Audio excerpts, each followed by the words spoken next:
Welcome to Conversations on the Coast, the Bay Area's premier author interview program. We're going to talk today about a book called The Weight of Heaven. It's a novel by Thrity Umrigar. It is published by Harper, and I'm telling you right now, the first thing you better do at the end of this program is go out and get a copy of the book, because it is great. Thank you for stopping by. Thank you so very much. You know, this is your fourth novel. That's right. According to the press material, I figure that the one before this that was the most popular was something called The Space Between Us. Yes, that's correct. Does that have any relationship to this book in terms of theme or? Not really, only to the extent that, one of the things that I'm interested in exploring in my books is simply issues of power, and specifically class relations. Yeah. And The Space Between Us told the story of a domestic servant and her very affluent upper middle class mistress, and the kind of unlikely friendship, if you will, that sprang up between those two women. And this book, as you know, has some of similar themes in that the American protagonist of this novel, who is living in India, starts caring very deeply about this child who is the child of his housekeepers. Yes. And so in that sense, there are some parallels. Yeah, and there are further class issues in terms of the people who work in the factory. That's right. And their treatment or mistreatment, right, and so on. Right. The genesis of this novel came from a story, a true story of a woman who. Yes, I mean it was a true story. Although as you can imagine, I've changed it quite significantly for the novel. But I was at a book festival a few years ago, I believe promoting The Space Between Us, as a matter of fact. And this woman came up to me and, basically we started talking, and she mentioned to me that she had lost her son. Now, she was much older than the characters in my novel. Correct. And so she had an adult son who had died. But needless to say, her grief, what came across was the immensity of her grief, but also the immensity of her grace and the way with which she had dealt with this tragedy in her life. And one of the things she mentioned was that she had just returned from a fairly lengthy stay in Thailand. And, I heard her story. We talked for a little while, and then we went our separate ways. And 2 years later, I had obviously still not forgotten, that woman or her story. And somehow that transformed itself into this novel. And her story gave you the occasion to do something that, precisely, I guess in a way you always wanted to do, that is to write about India. Right. And, most of my books do in some way have India as a character, if you will, in them. But this is my first novel where the main characters are Americans. It's the story of Frank and Ellie Benton, who are a young American couple in their 30s who have suffered this terrible tragedy where their 7-year-old son, Benny, has died due to a very sudden illness. And when the novel opens, you find themselves living in the small village outside of India where Frank has accepted a job. And everything that unfolds happens in the context of, the death of Benny. Frank has done the least accepting of the death of his son. Yes, and that is with respect to his wife. That's right. One of the themes I was very interested in exploring in this book is how two people who basically love each other very deeply, who are very alike in very many ways, come to dealing with the same external tragedy in such different ways. And Ellie's response to what has happened to them has been one of acceptance, perhaps, but it has made her more sensitive. It has opened her up to the suffering of the world and people around her. And Frank has been, in some sense, diminished by what has happened. He's become very bitter, very angry. But the thing that got to me, and I guess one of the reasons why there were times in this book that I hate Frank, is that one of the things he's hating from time to time is his wife.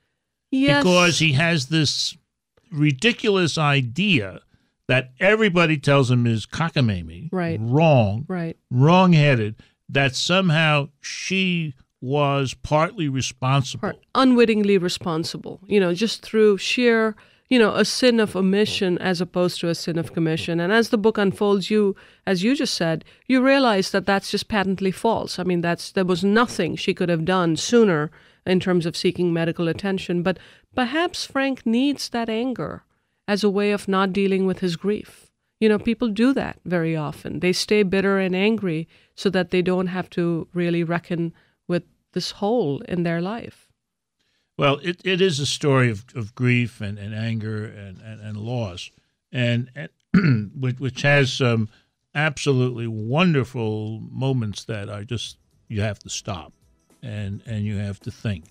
And when we come back, we're going to look at some of those and a lot more about this wonderful book, The Weight of Heaven. You're listening to Conversations on the Coast with Jim Foster. Follow us on Twitter at Jim Foster COC or send an email to jimfostercoc@gmail.com.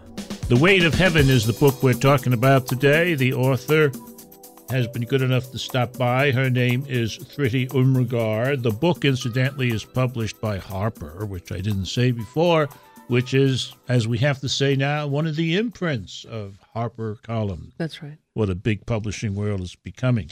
Publishers Weekly has already evaluated the book and says, in part, Umrigar, The Space Between Us, that's their idea view, continues her exploration of cultural divides in this beautifully written and incisive novel about an American couple's experience in India.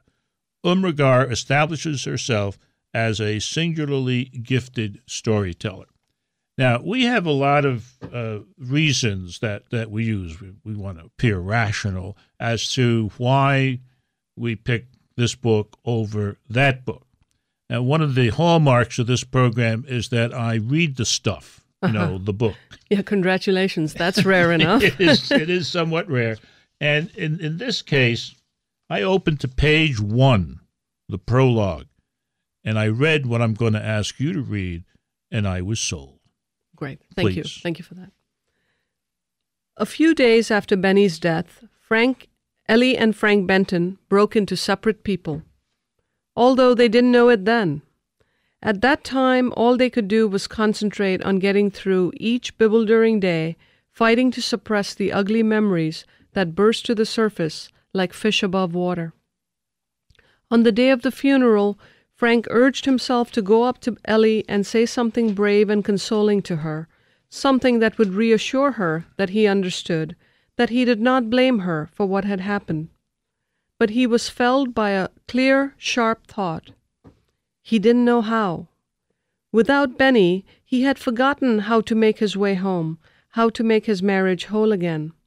Benny had been dead for less than a week, and already his marriage felt like a book he had read in high school, and Ellie a character in it whose name he had forgotten. Something inexplicable happened in the days following Benny's death. It was as if a beautiful blue bowl, no, it was as if the world itself had fallen and broken into two halves. Try as he might, Frank couldn't help but feel towards Ellie how he imagined Adam had felt towards Eve after the fall, hostile and compassionate, sad and doomed and resentful. Above all, lonely. Above all, unable to regain that lost, broken thing.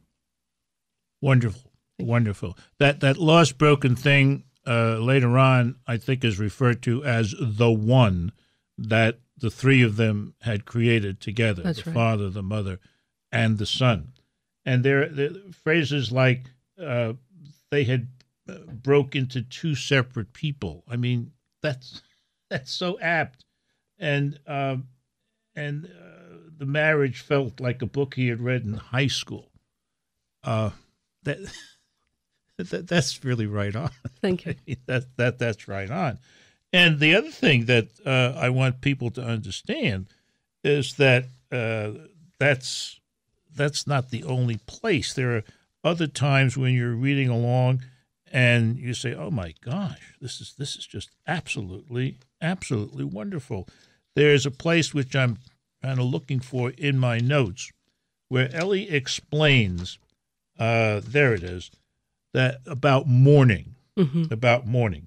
The true reason to mourn the young dead was not because of what they were, but of what they would never be. That's right. I think Ellie really feels the loss of Benny, but also the loss for Benny, perhaps. She realizes that death at the age of 7 has cheated him out of, all the things that he would have and could have been in his life. And in some ways, I think that hurts her even more than her own grief and her own suffering. I think it does. I think it does. Yeah. And I think that's why she's able, because she sees it that way. I think maybe that's why she's able to get it back together a little better than Frank. For example, when she's in India, she begins to work in the, I suppose, free clinic there. Right, that's right. To try to help people, to reach out. One of the things I wanted to establish in this book is that as alike as they were in, their political beliefs and their value systems as adults, Frank and Ellie had entirely different childhoods. Ellie sort of almost sheepishly confesses to having had a happy childhood. Frank is abandoned. Yes. Frank is abandoned by his father, who just leaves and disappears out of his life at age 12. And I think one of the things that's really important to Frank after he becomes a father is to be a really, really great dad. And the death of Benny sort of also deprives him of that opportunity. Of that opportunity, that taking the sadness of his childhood, that's right, and turning it into something beautiful, into a triumph as a father. Yeah. And I think part of his anger and bitterness arises from that.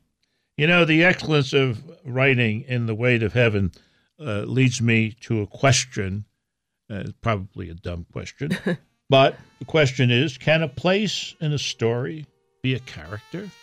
I wonder. You're listening to Conversations on the Coast with Jim Foster. Follow us on Twitter at Jim Foster COC or send an email to jimfostercoc@gmail.com. This is Conversations on the Coast. I'm Jim Foster. Our guest today, Thrity Umrigar. Her book, wonderful novel, The Weight of Heaven. Our friends over at Booklist say Umrigar renders melancholy novels. I think this is a little bigger and deeper than melancholy. I don't know. I see it as tragic. Mm-hmm. I see it as tragic. Umrigar renders melancholy novels that resonate with rich prose and vibrant depictions of India, where she spent the first 21 years of her life before moving to the States. The Weight of Heaven is a bold, beautifully rendered tale of cultures that clash and coalesce. There's one part of this book where Ellie goes into the clinic and she's thinking, what am I going to recommend to these women? Right. Stuff that they don't have, like Prozac. They should go to Al-Anon. And so that you really, make that very, very poignant and very clear that just being there isn't enough. There has to be a kind of adaptation, doesn't there? Absolutely. And I guess that's really what this book is about, which is how, the best of intentions can really blow up in your face and can really backfire. I mean, the passage that you just referred to is Ellie's a therapist by profession in Ann Arbor, and she believes that she has, some services to provide to the local illiterate, impoverished women of the village. And then she goes down the list of stuff she'd do in Ann Arbor. They can't hardly afford wheat for their bread, let alone, popping an antidepressant. So, yeah. Now, Girbong is a character. Can you swallow that? Okay. I mean, I thought it was. I thought that it was a real force. In other words, what that kind of place is, what it means, what it means to try to relate to it. The village you're talking about. Yes. The village, yes. No, I think it's, frankly, I think India is a character in this novel. It's not just the village of Girbog in which the book is set, but, India in all its forms, sort of the hyper-modern, globalized India, but also very much the real India, which is still the villages, which is still basically a very poor country, And that's the struggle that Frank has, is that he comes in as an American, well-meaning, but tries to impose his sense of American values onto a place where it just won't work. And it's so obvious to everybody around him, including his wife, that India is a country that you have to accept or reject on its own terms, without judgment. And that's what Ellie does, and which is why she is so much more successful in navigating their new life than he is. One of the more fascinating characters in the book, I think, is the young boy, Ramesh, who could be a little nasty brat, but he's not. He's not. He's very, very charming. Right. I mean, he doesn't play, Frank against the father against Frank. No, he's in fact quite oblivious to all that. There's a purity and an innocence to him, The excitement when he gets his first computer. I mean, right. that was a wonderful moment. Right. It's kind of made it a great Christmas. A great Christmas, although there were things. What's seemingly in this book, just around the corner a lot, is violence. Mm-hmm. Right at the start, one of the things that happens at the plant right. that Frank is managing is somebody is done in by the police. Yeah, in police custody, all because of this totally thoughtless, cliched expression that Frank uses, where he just tells the head of security at the factory, deal with the problem, take care of it. And that guy almost deliberately misunderstands that as a command to put down this labor activist. And we're not sure if it's an accident, but clearly, torture and abuse of prisoners is a fact of life, especially especially where there's money involved. So the local police take their cues from this big American company that has moved there. And that character plays a part in, what's really, the tragedy of the book later on. The writing goes on just wonderfully, and this is later on in the book, but it's actually early in the story arc when Frank is flying back from Thailand, and he's now in the hospital. He wanted to tell Benny exactly the opposite of what Ellie was telling him. Instead of asking that he let go, he wanted to urge his boy to fight, to wrestle with that dark demon, to rise from his deathbed and assume his rightful place. You don't belong in this stinking hospital, Ben, he wanted to say. You belong in the Little League baseball park and swimming at Seaflower Lake, and on and on and on, what he saw. This is a book full of great writing. It is full of memorable characters, and it tells you something about how hard it is to relate to another country. Yes. The title of the book is The Weight of Heaven. The author is Thrity Umrigar. This has been Conversations on the Coast, and I'm Jim Foster. Follow us on Twitter at Jim Foster COC, or send an email to jimfostercoc@gmail.com.